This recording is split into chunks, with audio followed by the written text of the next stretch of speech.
'Cause I am yours and you are mine.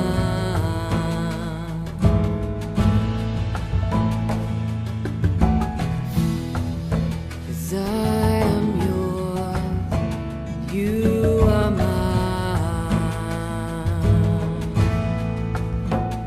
You are mine.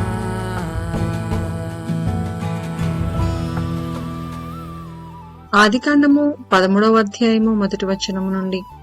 అబ్రాము తనకు కలిగిన సమస్తమును, తన భార్యను, తనతో కూడనున్న లోతును వెంటబెట్టుకుని ఐగుప్తులో నుండి నెగెబునకు వెళ్ళెను. అబ్రాము వెండి బంగారము పశువులు కలిగి బహుధనవంతుడై ఉండెను. అతడు ప్రయాణము చేయుచు దక్షిణము నుండి బేతేలు వరకు, అనగా బేతేలుకును హాయికిని మధ్య తన గుడారము మొదట ఉండిన స్థలము వరకు వెళ్లి తాను మొదట బలిపీఠమును కట్టిన చోట చేరెను. అక్కడ అబ్రాము యెహోవా నామమున ప్రార్థన చేసెను. అబ్రాముతో కూడా వెళ్లిన లోతుకును గొర్రెలు, గొడ్లు, గుడారములు ఉండెను. కనుక వారు కలిసి నివసించుటకు ఆ ప్రదేశము చాలకపోయెను. ఎందుకనగా వారి ఆస్తి వారు కలిసి నివసించలేనంత విస్తారమై ఉండెను. అప్పుడు అబ్రాము పశువుల కాపురులకును లోతు పశువుల కాపురులకును కలహము పుట్టెను. ఆ కాలమందు కనానీయులు, పెరిజ్జీయులు ఆ దేశంలో కాపురముండిరి. కాబట్టి అబ్రాము, మనము బంధువులము కనుక నాకు నీకును నా పశువుల కాపరులకును నీ పశువుల కాపరులకును కలహముండకూడదు. ఈ దేశమంతయు నీ ఎదుటనున్నది కదా, దయచేసి నన్ను విడిచి వేరుగా నుండుము. నీవు ఎడమ తట్టునకు వెళ్లిన ఎడల నేను కుడి తట్టుకును, నీవు కుడి తట్టునకు వెళ్లిన ఎడల నేను ఎడమ తట్టుకును వెళ్ళుదునని లోతుతో చెప్పగా, లోతు తన కన్నులెత్తి యోర్దాను ప్రాంతమంతటినీ చూచెను. యెహోవా సొదొమ గొమొర్రా అను పట్టణములను నాశనము చేయక మునుపు సోయరుకు వచ్చు వరకు అదంతయు యెహోవా తోట వలెను ఐగుప్తు దేశము వలెను నీళ్లు పారు దేశమై ఉండెను. కాబట్టి లోతు తనకు యోర్దాను ప్రాంతమంతటినీ ఏర్పరచుకొని తూర్పుగా ప్రయాణము చేసెను. అట్లు వారు ఒకరికొకరు వేరైపోయిరి. అబ్రాము కనానులో నివసించెను. లోతు ఆ మైదానమందున్న పట్టణముల ప్రదేశములలో కాపురముండి సొదొమ దగ్గర తన గుడారము వేసుకొనెను. సొదొమ మనుషులు దుష్టులను, యెహోవా దృష్టికి బహుపాపులనై ఉండిరి. లోతు అబ్రామును విడిచిపోయిన తరువాత యెహోవా, ఇదిగో నీ కన్నులెత్తి నీవు ఉన్న చోటు నుండి ఉత్తరపు తట్టు, దక్షిణపు తట్టు, తూర్పు తట్టు, పడమర తట్టును చూడుము. ఎందుకనగా నీవు చూచుచున్న ఈ దేశమంతటిని నీకును నీ సంతానమునకును సదాకాలం ఇచ్చెదను. మరియు నీ సంతానమును భూమి మీద నుండు రేణువుల వలె విస్తరింపచేసెదను. ఎట్లనగా ఒకడు భూమి మీద నుండు రేణువులను లెక్కింపగలిగిన ఎడల నీ సంతానమును కూడా లెక్కింపవచ్చును. నీవు లేచి ఈ దేశము యొక్క పొడుగున వెడల్పున దానిలో సంచరించుము, అది నీకిచ్చెదనని అబ్రాముతో చెప్పెను. అప్పుడు అబ్రాము తన గుడారము తీసి హెబ్రోనులోని మమ్రే దగ్గరనున్న సింధూర వృక్ష వనములోనికి దిగి అక్కడ యెహోవాకు బలిపీఠమును కట్టెను. ఆదికాండము 14వ అధ్యాయము 1వ వచనం నుండి.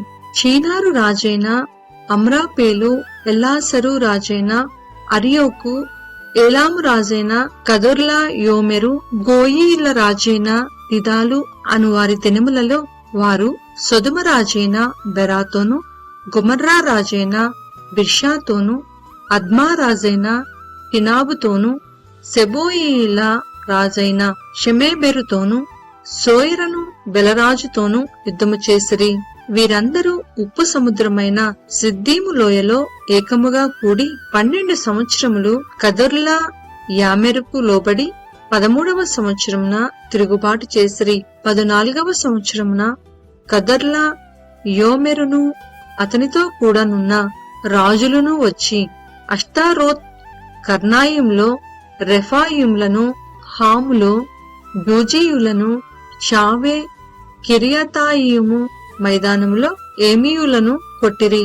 మరియు హోరీయులను అరణ్యము దగ్గరనున్న ఎల్ఫారాను వరకు తరిమి సేయూరు పర్వత ప్రదేశంలో వారిని కొట్టిన తరువాత తిరిగి కాదేశను ఎన్మిష్పాతుకు వచ్చి అమాలేకీయుల దేశమంతటిని హససోన్ తామారులో కాపురమున్న అమోరీలను కూడా కొట్టిరి. అప్పుడు సొదొమ రాజును, గుమర్రా రాజును, అద్మా రాజును, సెబోయిము రాజును, సోయరను బెలరాజును బయలుదేరి సిద్దీము లోయలో వారితో అనగా ఏలాము రాజైన కదర్లా యోమెరు, గోయియుల రాజైన తిదాలు, చీనారు రాజైన అమ్రాపెలు, ఎల్లాసరు రాజైన అరియోకు అను నలుగురితో ఆ 5 రాజులు యుద్ధము చేసిరి. ఆ సిద్దీము లోయలో విస్తారమైన మట్టికీలు గుంటలు ఉండెను. సొదొమ గుమర్రాల రాజులు పారిపోయి వాటిలో పడిరి. శేషించిన వారు కొండకు పారిపోయిరి. అప్పుడు వారు సొదొమ గుమర్రాల ఆస్తి యావత్తును వారి భోజన పదార్థములన్నీ పట్టుకొని పోయిరి. మరియు అబ్రాము సహోదరుని కుమారుడైన లోతు సొదొమలో కాపురముండెను కనుక అతన్ని అతని ఆస్తిని పట్టుకొని పోగా తప్పించుకొని ఒకడు వచ్చి హెబ్రీయుడైన అబ్రామునకు ఆ సంగతి తెలిపెను. ఇప్పుడతడు ఎష్కోలు సహోదరుడును ఆనేరు సహోదరుడునైన మమ్రే అను అమోరీయుణ్ణి ఎలోను వనములో కాపురముండెను. వీరు అబ్రాముతో నిబంధన చేసుకొనిన వారు. అబ్రాము తన తమ్ముడు చెరపట్టబడినని విని తన ఇంట పుట్టి అలవర్షబడిన 310 మండుగురిని వెంటబెట్టుకొని దాను మట్టుకు ఆ రాజులను తరిమెను. రాత్రివేళ అతడును అతని దాసులను వారికెదురుగా మొనలు తీర్చి వారిని కొట్టి దమస్కునకు ఎడమ తట్టున్న హోబా మట్టుకు తరిమి ఆస్తి యావత్తూ తిరిగి తెచ్చి తన తమ్ముడైన లోతును అతని ఆస్తిని స్త్రీలను ప్రజలను తిరిగి తీసుకుని వచ్చెను. అతడు కదొర్లా యోమెరును అతనితో కూడనున్న రాజులను ఓడించి తిరిగి వచ్చినప్పుడు సొదొమ రాజు అతనిని ఎదుర్కొనుటకు రాజులోయ అను టావేలోయ మట్టుకు బయలుదేరి వచ్చెను. మరియు షాలేము రాజైన మెల్కీ సెదకు రొట్టెను ద్రాక్షారసమును తీసుకుని వచ్చెను. అతడు సర్వోన్నతుడగు దేవునికి యాజకుడు. ఇప్పుడతడు అబ్రామును ఆశీర్వదించి ఆకాశమునకు భూమికిని సృష్టికర్తయును సర్వోన్నతుడైన దేవుని వలన అబ్రాము ఆశీర్వదింపబడును కాక అనియు నీ శత్రువులను నీ చేతికప్పగించిన సర్వోన్నతుడగు దేవుడు స్తుతింపబడును కాక అనియు చెప్పెను. ఇప్పుడతడు అన్నిటిలో ఇతనికి 10వ వంతు ఇచ్చెను.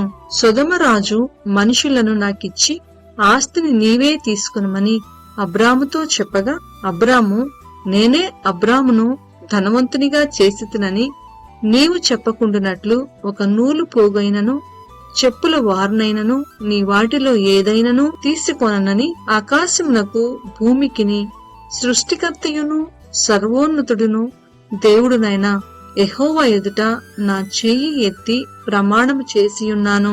అయితే ఈ పడుచువారు భుజించినది తప్ప నాతో కూడా వచ్చిన ఆనేరు ఎష్కోలు మమ్రే అనువారికి ఏ భాగములు రావలెనో ఆయా భాగములు మాత్రము వారిని తీసుకొననిమ్మని సొదొమ రాజుతో చెప్పెను. ఆదికాండము 15వ అధ్యాయము 1వ వచనము నుండి.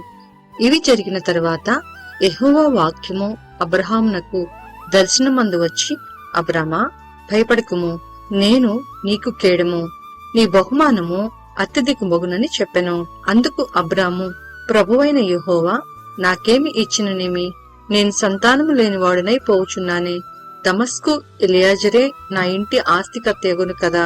మరియు అబ్రాము ఇదిగో నీవు నాకు సంతానమియ్యలేదు కనుక నా పరివారంలో ఒకడు నాకు వారసుడగునని చెప్పగా యెహోవా వాక్యము అతని యొద్దకు వచ్చి ఇతడు నీకు వారసుడు కాడు, నీ గర్భవాసమున పుట్టబోచున్నవాడు నీకు వారసుడగునని చెప్పెను. మరియు ఆయన వెలుపలికి అతని తీసుకుని వచ్చి నీవు ఆకాశం వైపు తేరిచూచి నక్షత్రములను లెక్కించుటకు నీ చేతనైతే లెక్కించమని చెప్పి నీ సంతానము అలాగవునని చెప్పెను. అతడు యెహోవాను నమ్మెను, ఆయన అది అతనికి నీతిగా ఎంచెను.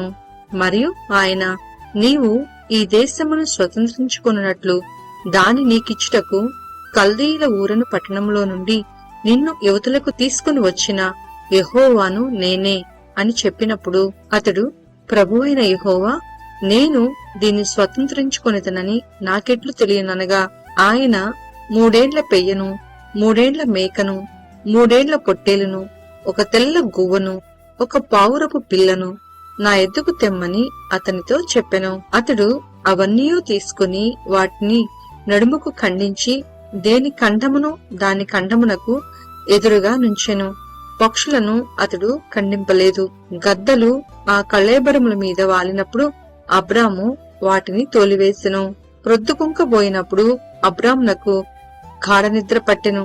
భయంకరమైన కటిక చీకటి అతన్ని కమ్మగా, ఆయన, నీ సంతతి వారు తమది కాని పరదేశమందు నివసించి ఆ దేశపు వారికి దాసులుగా నుందురు.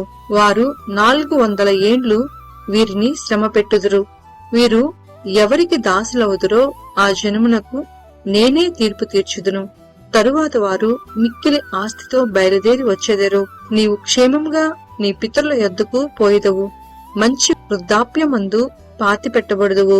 అమోరీల అక్రమము ఇంకనూ సంపూర్ణము కాలేదు కనుక నీ 4వ తరం వారు ఇక్కడికి మరలా వచ్చెదరని నిశ్చయముగా తెలుసుకొనుమని అబ్రాముతో చెప్పెను. మరియు ప్రొద్దుగుంకి కటిక చీకటి పడినప్పుడు రాజుచున్న పొయ్యియు అగ్నిజ్వాలయును కనపడి ఆ ఖండముల మధ్య నడిచిపోయెను. ఆ దినమందే యెహోవా ఐగుప్తు నది మొదలుకొని గొప్ప నది అయిన యూఫ్రటీస్ నది వరకు ఈ దేశమును, అనగా కేనీయులను, కనిజ్జీయులను, కద్మోనీయులను, హిత్తీయులను, పెరిజ్జీయులను, రెఫాయియులను, అమోరీయులను, కనానీయులను, గిర్గాషీయులను, యబూసీయులను నీ సంతానమునకిచ్చియున్నానని అబ్రాముతో నిబంధన చేసెను.